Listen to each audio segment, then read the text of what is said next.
नमस्कार, आर्य न्यूज देख रहे हैं आप। मैं हूं आपके साथ पल्लवी सिंह। हरदोई में दो सपा नेताओं पर दर्ज हुए मुकदमे को लेकर अब समाजवादी पार्टी के जिला अध्यक्ष जितेंद्र वर्मा और जीतू पटेल के नेतृत्व में सपा का एक प्रतिनिधि मंडल एसपी राजेश द्विवेदी से मिला और बताया गया कि मुकदमे राजनीतिक द्वेष बदलने की भावना और बदले की भावना के साथ दर्ज किए गए हैं।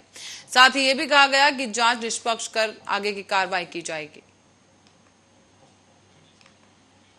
क्या मामला था? भारतीय जनता पार्टी सरकार में बदले की भावना से काम किया जाए। पुलिस जो है सरकार के इशारे पर काम कर रही है। आज हम लोग समाजवादी पार्टी महिला वाहिनी के राष्ट्रीय सचिव रामज्ञान गुप्ता और समाजवादी पार्टी के नगर अध्यक्ष रियासत खान के प्रकरण को लेकर हरदोई वरिष्ठ पुलिस अधीक्षक से जाकर मुलाकात की। हमने अपने पार्टी के नेताओं कार्यकर्ताओं का पक्ष रखा है जिन पर फर्जी मुकदमे दर्ज किए गए। ऐसे एप्लीकेशन तो कोई भी किसी के विरुद्ध दे सकते हैं, तो केवल एप्लीकेशन के आधार पर अगर मुकदमे लिख दिए जाएंगे बिना जांच किए, बिना उसकी पड़ताल किए, तो निश्चित तौर से वो अन्याय होगा। दोनों ही नेता हमारे साफ सुथरी चल के हैं, किसी तरह का कोई राजनीतिक जीवन में आरोप नहीं लगा। केवल राजनीति में बदले की भावना से अगर कार्य किया जाएगा तो निश्चित तौर पर समाजवादी पार्टी भी उसको बड़े रूप में संज्ञान लेगी और फिर मजबूरी है मेरा।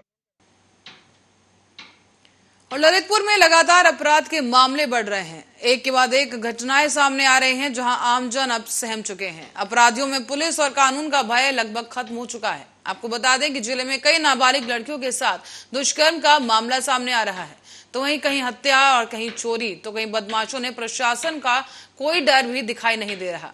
कोतवाली सदर के अंतर्गत आनंद टॉकीज के पास बेखौफ बदमाशों ने एक युवक की चाकू और गोली मारकर हत्या कर दी। ऐसी घटनाओं को अंजाम दिया जा रहा है कि प्रशासन की बस लापरवाही देखने को मिल रही है।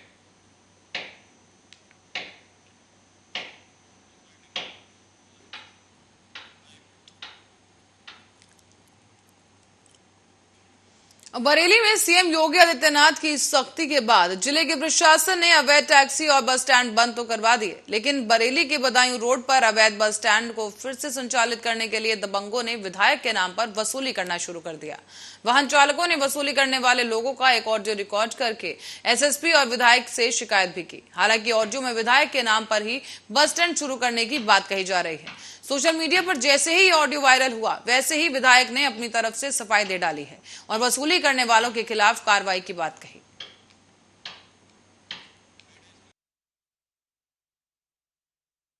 मामला ये है, कुछ दिन पहले एक ऑडियो वायरल हुई थी। बेतरी से विधायक हैं राघवेंद्र शर्मा, मैं उनके साथ में रहा हूँ चुनाव, तो उस संबंध में पूछने गया था वहाँ पर जो स्टैंड चला रहे हैं लोगों से। मैंने कि क्या मामला था, तो वो उसमें एक व्यक्ति था, वो जानता है, वो एक पूर्व विधायक है, उनके साथ रहता था। कौन पूर्व विधायक? बेतरी के पूर्व विधायक हैं। अब मैं उनका नाम नहीं लूँगा क्योंकि वो ही दबंग व्यक्ति हैं, वो भी कुछ करवा सकते हैं। वो तो उससे मैंने पूछा क्या बात हो गई, तो उसमें एक काशी नाम का लड़का था, काशी सोनकर। उसने पिस्टल निकाली, बोला अगर दोबारा यहाँ पूछने आ गया तो ये गोली मार दूंगा मैं। तो मैं डर गया, फिर वहाँ पे एक दो लोग आए, मैं उसे धक्का दे के भागा। उसके बाद उसने 2 फायर करे मेरे ऊपर, पीछे करे ऊपर को, हालांकि मेरे लगे नहीं वो फायर। उसके बाद कुछ लोग इधर से गए, फिर हम वहाँ देखने गए, वो लोग भाग गए थे। वहाँ पे हमें खाली खोखले पड़े मिले थे, तो खाली खोखले आज मैंने कप्तान साहब को भी दिखाए मैंने ये। उसके बाद जो विवेचना कर रहे हैं, इसमें विवेचक हैं विजय सिंह हैं सर, उनको मैंने दे दिया। अवैध स्टैंड चला रहे हैं वो लोग, परेशान हैं क्योंकि सरकार उनको चलाने नहीं दे रही है और उसके लिए रास्ता ढूंढ रहे हैं कि किसी तरीके से अवैध स्टैंड को चलाने का मौका मिले, और उसको खंडन किया गया और एसएसपी से शिकायत की गई है जितने अवैध काम होते हैं उनको ठीक से बंद किया जाए और उनके अगेंस्ट उनको अरेस्ट किया जाए। थाना सुभाष नगर के अंतर्गत एक प्रकरण संज्ञान में आया था जिसमें सुमित शर्मा वादी हैं, उनके द्वारा ये बताया गया कि वहाँ कुछ समय पहले बसें चलाने के एवज में कुछ पैसे की मांग की जाती थी और जब वो अवैध जो संचालन हो रहा था वो बंद करा दिया गया शासन प्रशासन के द्वारा, और उसके बाद से कुछ लोगों के द्वारा फोन किया गया और उसमें कुछ पैसों की मांग बसों के संचालन के एवज में की जाने लगी। तो उनके द्वारा इसमें 4 नामजद के ऊपर मुकदमा दर्ज किया गया, जिसमें काशी सोनकर, सतीश सोनकर, दीपू सोनकर, आकाश पंडित और 2 अन्य अज्ञात हैं। और ये धारा 384, 336, 506 आईपीसी के अंतर्गत मुकदमा पंजीकृत कराया गया और इसमें सभी पहलों की इसमें जांच की जाएगी और इनके दोषी पाए जाने पर इनके विरुद्ध कठोर कार्रवाई। और अब बढ़ेंगे रायबरेली की ओर, जहां लखनऊ पब्लिक स्कूल में स्कूल का काम पूरा न करने पर कक्षा 7 के एक छात्र की बेरहमी से पिटाई कर दी गई। यही नहीं बल्कि पिटाई करने के साथ उसका गला भी दबाया गया और उससे उसे गले में चोट आई है। मामला परिवारजनों तक पहुंचा तो हड़कंप मच गया। मां की तहरीर पर पुलिस ने अब शिक्षक के खिलाफ केस दर्ज कर लिया है।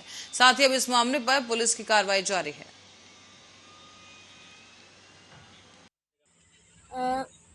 मैं कुछ दिनों के लिए लखनऊ गया हुआ था, ईद भी थी और मेरी तबीयत भी ख़राब थी। मुझे एक बीमारी है स्नोफीलिया, उसका इलाज मेरे से होता है, तो मैं लखनऊ गया हुआ था। उसके बाद मैं आया, जब स्कूल आज आया तो मेरा काम नहीं पूरा था स्कूल का। तो फिर मैं आया तो थर्ड पीरियड में और सारे सब्जेक्ट के टीचर ने कॉपीज़ दे दी कि जाके काम कर लेना। तो अजय प्रताप सिंह सर से उन्होंने आए, मेरी कॉपी चेक करी, काम नहीं पूरा था, तो मेरा आगे गला पकड़ लिया और कस के नाखून मेरे अंदर तक के यहाँ पे डाल दिया। खबर रायबरेली से है, जहां लखनऊ के एडीजी ब्रजभूषण आज एक दिवसीय दौरे पर रायबरेली पहुंचे। अपने एक दिवसीय दौरे के दौरान एडीजी ने शहर कोतवाली, एसपी ऑफिस और जनपद के कई स्थानों पर और थानों पर पुलिस लाइन का निरीक्षण किया।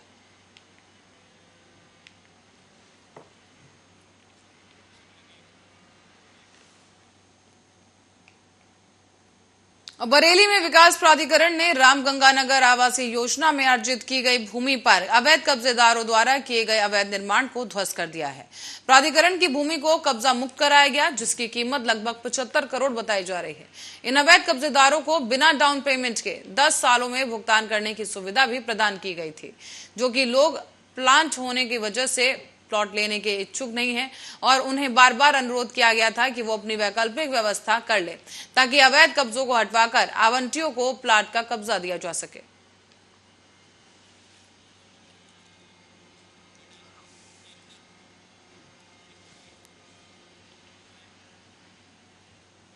और रायबरेली में मानवता को शर्मसार करने वाला एक वीडियो सामने आया। यहां चोरी के शक में एक युवक को जानवरों की तरह पीटा जा रहा है। वीडियो 3 दिन पुराना बताया गया, जहां युवक 3 दिन से अब लापता बताया जा रहा है। युवक की मां का बुरा हाल है और पिछले 3 दिनों से पुलिस कार्रवाई के नाम पर उसे चौकी में पूछताछ के अलावा बुला रही है और इसी के साथ ही यह मामला शहर कोतवाली थाना इलाके का बताया जा रहा है।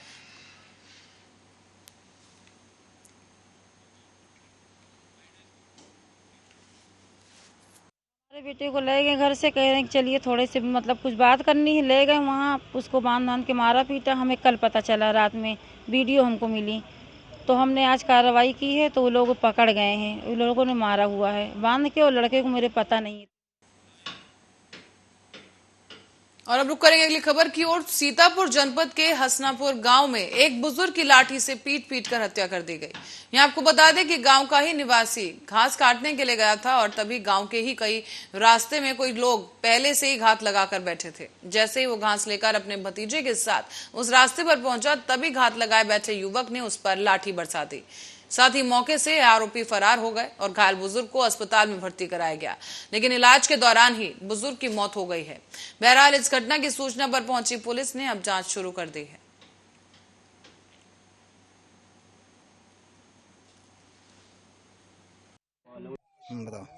हम इधर से आई रहन और पीछे इतना सागर खड़े रहन और ये इतना मारिन ना और ते वो इतना खूब मारिन, ते हम भाग गए हेना पे हमरे एक लाठी मारिन, ते हम भगते चिल्लात घर गए, सबका बतान घर में बतान, तब आए, तब वो सागर उधर गए।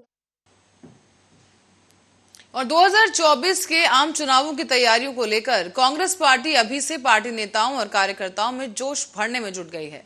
इसी कड़ी में उदयपुर में 13 मई से शुरू होने वाले 3 दिवसीय चिंतन शिविर से पहले पार्टी ने सोमवार को कार्य समिति की विशेष बैठक रखी। इसमें कांग्रेस अध्यक्ष सोनिया गांधी ने पार्टी से वरिष्ठ नेताओं से सारे विरोध को भुलाकर पार्टी को मजबूती के साथ जुटने की अपील की। साथ ही उन्होंने कहा कि पार्टी ने सभी को कुछ ना कुछ दिया है और ऐसे में अब उसे लौटाने का समय आ गया है। कांग्रेस अध्यक्ष सोनिया गांधी की अगुवाई में आयोजित की गई पार्टी की राष्ट्रीय कार्य समिति की इस बैठक में पार्टी को मजबूती देने के लिए संगठन के स्तर पर बड़े बदलाव करने समेत कई चिंतन शिविर में चर्चा के लिए तय किए गए बिंदुओं पर चर्चा हुई। इन बिंदुओं का चयन चिंतन शिविर पर चर्चा वाले विषयों का चयन करने के लिए गठित की गई कमेटियों की ओर से किया गया था। इन कमेटियों ने सोमवार को ही कार्य समिति के सामने इससे जुड़े बिंदुओं को रख दिया।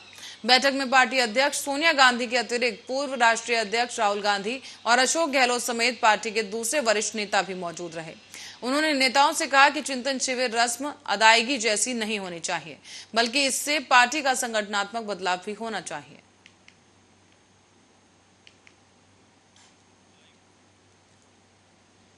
तो वहीं मथुरा में उप मुख्यमंत्री केशव प्रसाद मौर्य 2 दिवसीय दौरे पर पहुंचे थे, जहां पर उन्होंने आरटीआई कार्यकर्ताओं के निरीक्षण द्वारा श्रम विभाग में हो रहे भ्रष्टाचार और घोटाले की शिकायत की थी। इस पर शिकायत पर उप मुख्यमंत्री केशव प्रसाद मौर्य ने जल्द ही जांच कराए जाने के आदेश दे दिए थे और अब कार्रवाई करने का आश्वासन भी जताया गया।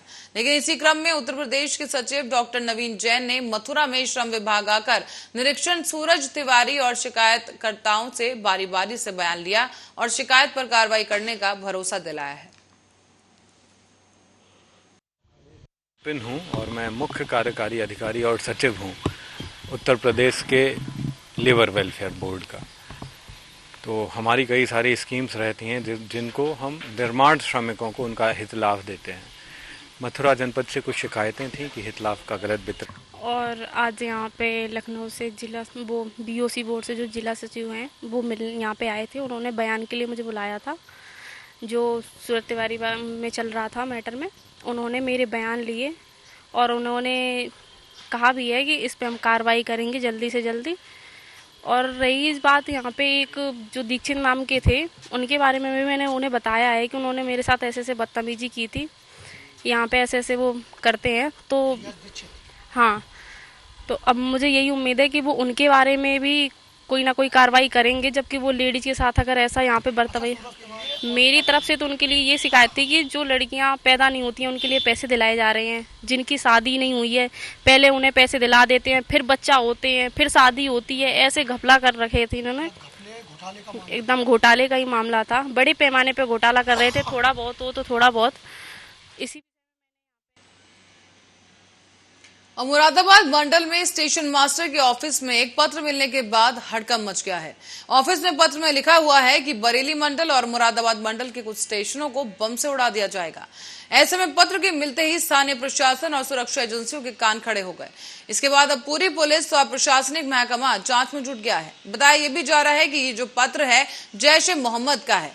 स्टेशन मास्टर के ऑफिस में मिले इस पत्र के बारे में मुरादाबाद मंडल उत्तर रेलवे के सीनियर डीसीएम सुधीर सिंह ने ये जानकारी दी। उन्होंने बताया है कि स्टेशन मास्टर के ऑफिस में एक पत्र मिला है जिसमें लिखा गया था कि बरेली मंडल और मुरादाबाद मंडल के कुछ स्टेशनों को बम से उड़ा दिया जाएगा। स्टेशनों को 21 मई को बम से उड़ाने की धमकी दी गई, जिसके बाद अब पुलिस विभाग अलर्ट हो गया है। साथ ही सुरक्षा व्यवस्था को भी दुरुस्त किया जा रहा है। और सीनियर डीसीएम ने बताया कि पत्र में हरिद्वार समेत कई रेलवे स्टेशनों के साथ साथ धार्मिक स्थलों को बम से उड़ाने की भी बात कही गई। इसके बाद इस मामले की अब जांच की जा रही है।